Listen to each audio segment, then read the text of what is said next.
नमस्कार साथियों, मैं सूरज कुमार वर्तमान क्लासेज के ऑनलाइन क्लास में आपका हार्दिक स्वागत करता हूं। आज हम ज्योग्राफी के अगले चरण में अक्षांश व देशांतर के बारे में जानकारी लेंगे। तो अक्षांश व देशांतर की बात हम करते हैं कि अक्षांश व देशांतरों की हमें ज़रूरत क्यों पड़ी। तो इसके बारे में हम जानकारी लेंगे कि अक्षांश और देशांतर की आवश्यकता किस लिए पड़ी। आप सभी को पता है कि हमारी जो पृथ्वी है उसका आकार एक विशाल खंड के रूप में है। आकार कैसा है? बहुत ही विशाल है। और इसकी जो आकृति है वो कैसी है? भू-आब का मतलब कैसी? अंडे के आकार की जैसी, या हम कह सकते हैं एक संतरे के आकार की जैसी हमारी पृथ्वी की आकृति है। तो इस आकृति को क्या नाम दिया गया है? भू-आब नाम दिया गया है। और हमें पता है हमारी पृथ्वी पर दिन व रात होते हैं और तापमान भी रहता है। अब गर्मियों का मौसम आने वाला है तो तापमान हमारे राजस्थान में क्या होगा? अधिक होगा। तो ये चीज़ें पृथ्वी पर लाखों वर्षों से घटित हो रही थी और इनका पता लगाने के लिए कुछ पर्सन वैज्ञानिकों या भूगोलवेताओं के जहन में आए। तो इन चीज़ों का पता लगाने के लिए भूगोलवेताओं ने कुछ पर्सन उठाए। तो उन पर्सनों में क्या कुछ उन्होंने बताया कि पहला कि किसी देश की स्थिति क्या है। जैसे आज हम भारत में रहते हैं तो भारत की स्थिति क्या होगी? अगर मान लो आपको भारत से अमेरिका जाना है तो अमेरिका जाने के लिए आपको एड्रेस की ज़रूरत होगी। तो एड्रेस की ज़रूरत होगी तो आप किस हिसाब से जाओगे? तो पहले ये चीज़ नहीं थी कि किसी देश की स्थिति का पता किस हिसाब से लगाया जाए। तो इसी को स्थितियों को जानने के लिए ही अक्षांश व देशांतरों का पता निर्माण किया गया। फिर किसी देश के समय की, दिन रात होते हैं तो रात का समय, दिन के समय की जानकारी प्राप्त करने के लिए भी किसका निर्माण किया गया? अक्षांश व देशांतरों का निर्माण किया।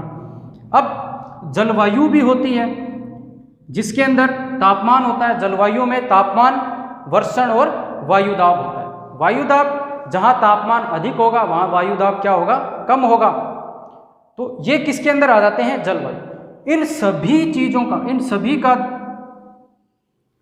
पता लगाने के लिए अक्षांश व देशांतरों का निर्माण किया गया। अब क्या हुआ? जब ये पर्सन उठे तो एक भूगोलवेता आए, बेहम महोदय, जिनका नाम क्या है? बेहम महोदय। इन्होंने इन प्रश्नों का उत्तर देते हुए एक पृथ्वी का प्रतिरूप बनाया जिसे आज हम वर्तमान में किस नाम से जानते हैं? ग्लोब के नाम से जानते हैं। पृथ्वी का प्रतिरूप ग्लोब आप सभी ने देखा होगा।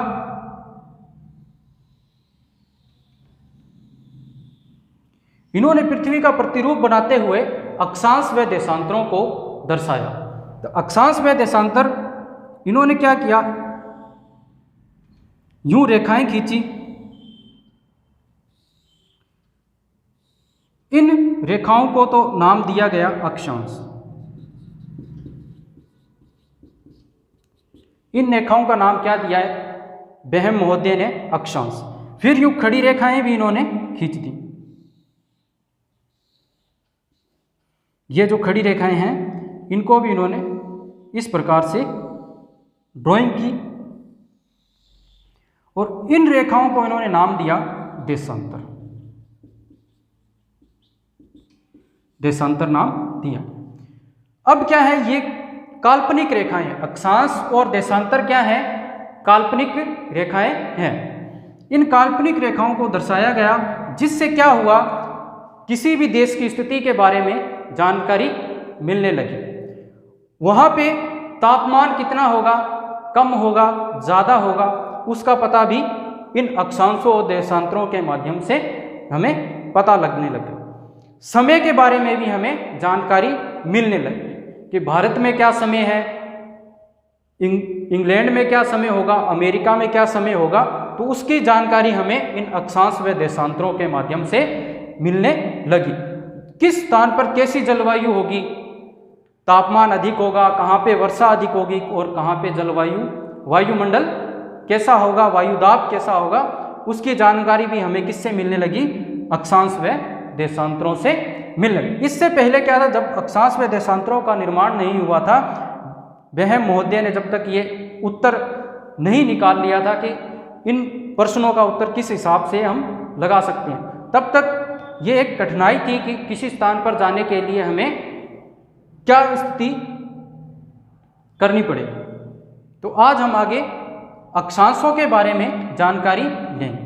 तो आपको पता लग गया कि अक्षांश व देशांतरों की आवश्यकता हमें क्यों पड़ी।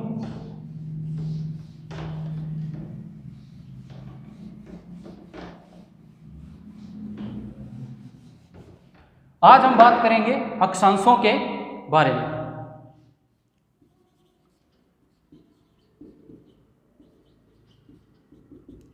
अक्षांश क्या होते हैं? ग्लोब पर खींची गई काल्पनिक रेखाएं, पूर्व से पश्चिम की ओर खींची गई काल्पनिक रेखाओं को क्या कहा जाता है? अक्षांश कहा जाता है। पहली बात यहां पे लिख लेंगे, पूर्व से पश्चिम की ओर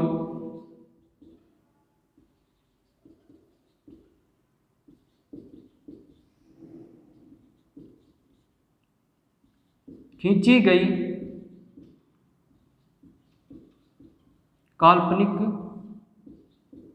रेखाओं को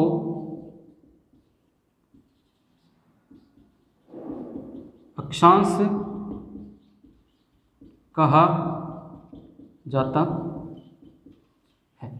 तो पहली बात, पूर्व से पश्चिम की ओर खींची गई काल्पनिक रेखाओं को अक्षांश के नाम से जानते हैं। अब यहां पे दो वर्ड निकल के आते हैं, एक होता है अक्षांश और एक होता है अक्षांश रेखा। तो हम इसके बारे में पहले जानकारी लेंगे कि अक्षांश क्या होते हैं और अक्षांश रेखाएं क्या होती हैं।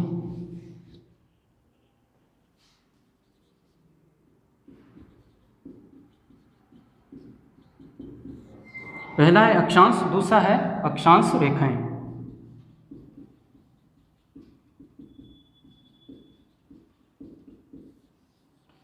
अब देखिए, यह मान लीजिए कि ग्लोब है, यहां पे 0 डिग्री लाइन डी लेंगे हम, डी सभी ने देखी होगी। तो उस डी के अनुसार हम क्या करेंगे, एक गोल आकार बनाया, वर्त बनाया अपनों ने। अब वहां पे क्या करेंगे, डी लेंगे, डी से क्या करेंगे, उसके मध्य से एक डिग्री का चाप लगाएंगे। तो ये क्या है, भूमध्य रेखा। ये 0 डिग्री जो अक्षांश रेखा है, इसको क्या नाम दिया जाता है? भूमध्य रेखा के नाम से भी जानते हैं। 0 डिग्री अक्षांश रेखा के मध्य से, या इसको हम कह सकते हैं पृथ्वी के केंद्र से, पृथ्वी के केंद्र से खींची गई उत्तर दक्षिण की कोणीय दूरी,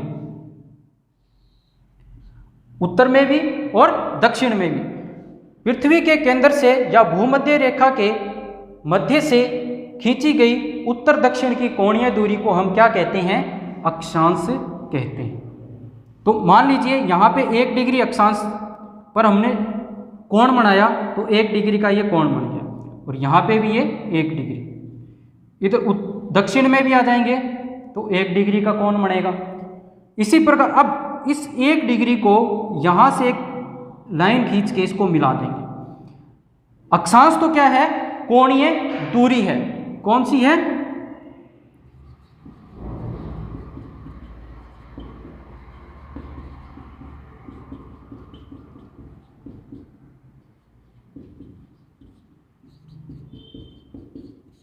पृथ्वी के केंद्र से कोणीय दूरी को क्या कहा जाता है? अक्षांश, जो उत्तर और दक्षिण दोनों तरफ होती है, उत्तर और दक्षिण में। अब क्या करेंगे, ये कोणीय दूरी आ गई है, इस कोणीय दूरी को 1 डिग्री कोण को, इस साइड भी 1 डिग्री कोण बनेगा, इस 1 डिग्री वाले कोण को आपस में जब मिलाएंगे, यूं राउंड शेप में जब मिलाएंगे तो क्या होगा, ये एक रेखा कहलाएगी। तो इसी प्रकार अक्षांश रेखा क्या होती है, दो अक्षांश को मिलाने वाली रेखा को क्या कहा जाता है, अक्षांश रेखा कहा जाता है। तो यहां हम लिख सकते हैं दो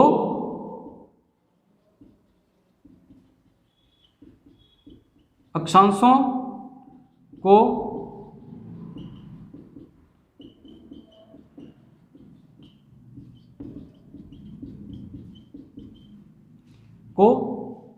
अक्षांश रेखा कहा जाता है। तो अक्षांश कोणीय दूरी और अक्षांश रेखा दो कोणों को या दो अक्षांशों को मिलाने वाली रेखा को अक्षांश रेखा के नाम से जाना जाता है।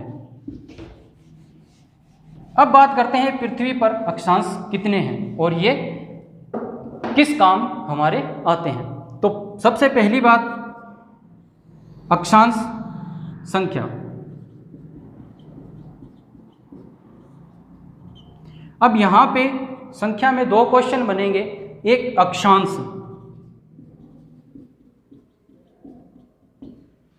और दूसरा अक्षांश रेखाएं।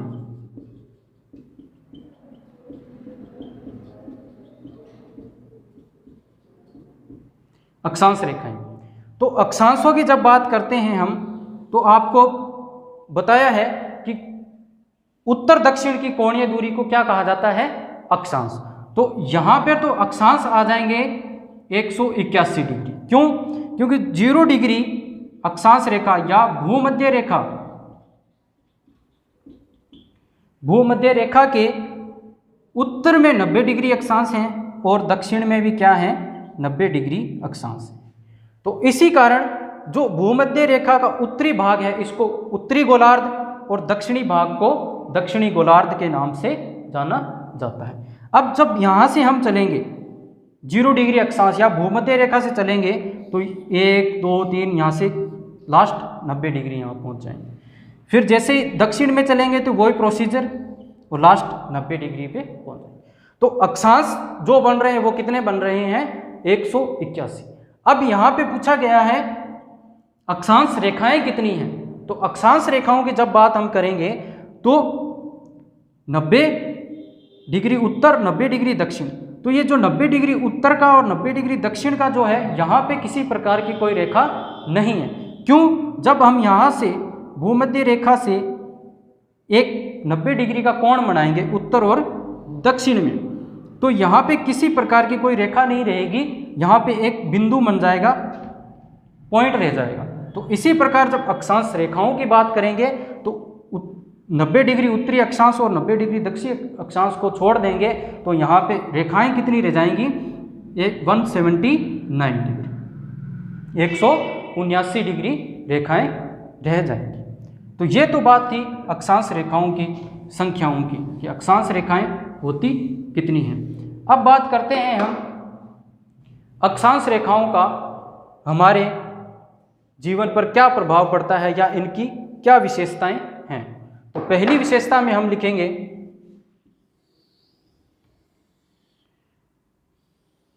अक्षांश रेखाएं किसी भी स्थान की स्थिति के बारे में जानकारी देती हैं।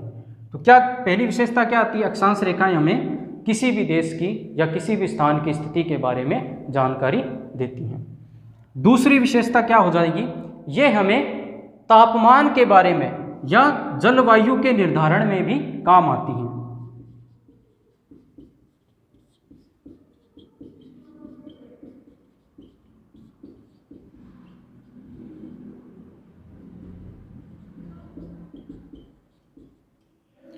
जलवायु निर्धारण। अब क्या करते हैं, इनके मध्य की जो दूरी है, ये मुख्य दो विशेषताएं हैं, एक स्थिति के निर्धारण में, दूसरा तापमान या जलवायु के निर्धारण में अक्षांशों का हम उपयोग करते हैं। नेक्स्ट जो बात हम करते हैं अक्षांशों के बारे में, तो अक्षांश के जो मध्य की दूरी है, मान लीजिए एक 0 डिग्री अक्षांश और 1 डिग्री अक्षांश के मध्य जो दूरी है वो कितनी है, 111 किलोमीटर। 111 किलोमीटर मध्य की दूरी।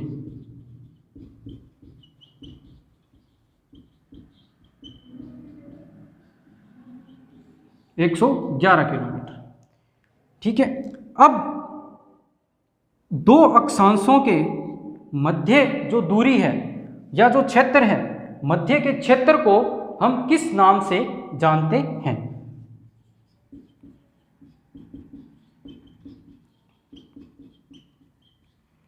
इस मध्य के जो क्षेत्र है इसको हम जोन या कटिबंध के नाम से जानते हैं।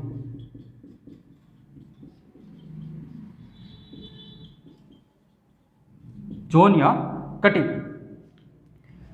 एक बार फिर से देखेंगे, दो अक्षांशों के मध्य दूरी 111 किलोमीटर होती है और दो अक्षांशों के मध्य का क्षेत्र क्या कहलाता है?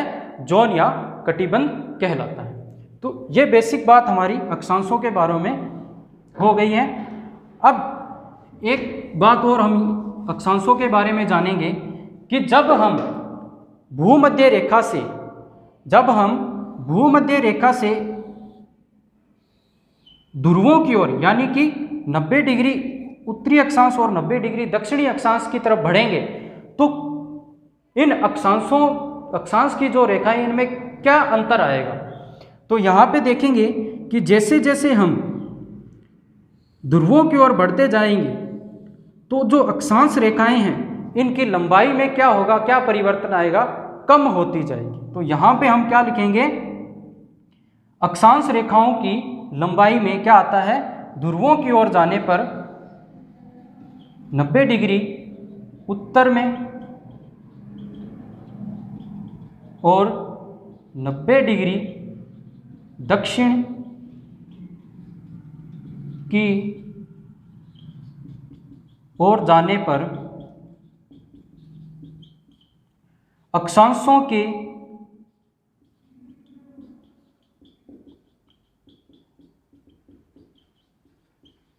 लंबाई घटती रहती है। यानी कि 90 डिग्री उत्तर यानी उत्तरी ध्रुव की ओर, 90 डिग्री दक्षिणी ध्रुव की ओर जब जाएंगे तो अक्षांश रेखाओं की जो लंबाई क्या है वो कम होती जाएगी और जब ये ध्रुवों पर पहुंच जाएगी तो यहाँ पे इसकी लंबाई शून्य हो जाएगी। क्या हो जाएगी? शून्य हो जाएगी। तो आज हमने अक्षांशों के बारे में जानकारी प्राप्त की है। तो कल अगली वीडियो में हम देशांतरों के बारे में जानकारी प्राप्त करेंगे। धन्यवाद।